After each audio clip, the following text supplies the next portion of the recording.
आज राष्ट्रीय दुग्ध दिवस है। ये दिन श्वेत क्रांति के जनक डॉक्टर वर्गीज कुरियन की जयंती का प्रतीक है और इस दिवस को मनाने के पीछे का मकसद दुग्ध उत्पादन, सहकारी सुधारों व महिलाओं द्वारा संचालित डेयरी उद्योग में देश की प्रगति को याद करना है। प्रस्तुत है ये रिपोर्ट। भारत की थाली में दूध हमेशा से पोषण का आधार रहा है और आज भारत वैश्विक दूध उत्पादन का लगभग 1/4 हिस्सा अकेले उत्पादित करता है।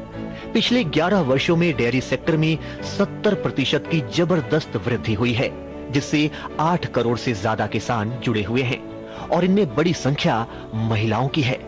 राष्ट्रीय दुग्ध दिवस डॉक्टर कुरियन के उस योगदान को याद करता है जिसने 1960 के दशक में आनंद मॉडल और अमूल सहकारी आंदोलन के जरिए किसानों को जोड़ा, तकनीक दी और गांवों को शहरों के बाजार से जोड़कर एक दूध क्रांति ला दी। India is celebrating the National Milk Day today. The birthday of Dr. Varghese Kurian, the milkman of India, is celebrated across the country as the National Milk Day.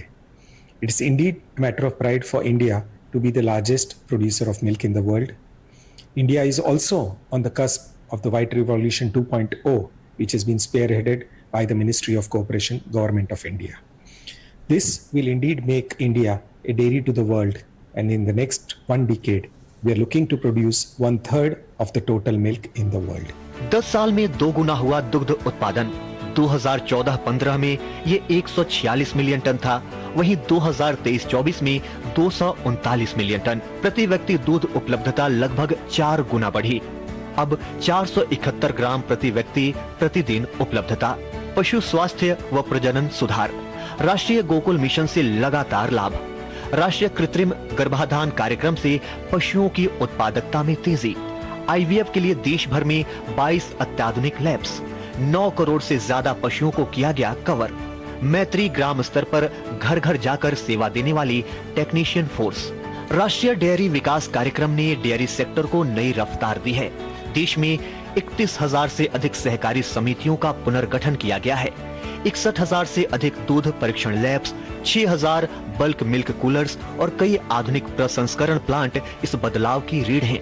महिलाओं की भागीदारी अब डेयरी कार्यबल का 70% है और देश में 48,000 से अधिक महिला नेतृत्व वाली दुग्ध सहकारी समितियां उभर कर सामने आई हैं। सितंबर 2025 में डेयरी प्रोडक्ट्स को एक बड़ा बूस्ट तब मिला जब जीएसटी काउंसिल ने मुख्य डेयरी प्रोडक्ट्स पर टैक्स में कमी की। राष्ट्रीय दुग्ध दिवस सिर्फ डॉक्टर कुरियन की विरासत को सलाम नहीं करता है, बल्कि उन लाखों किसानों, खास तौर पर महिलाओं को भी सम्मान देता है जो दूध की हर बूंद के साथ न सिर्फ पोषण का भविष्य गढ़ रही हैं, बल्कि देश की अर्थव्यवस्था को भी मजबूती दे रही हैं।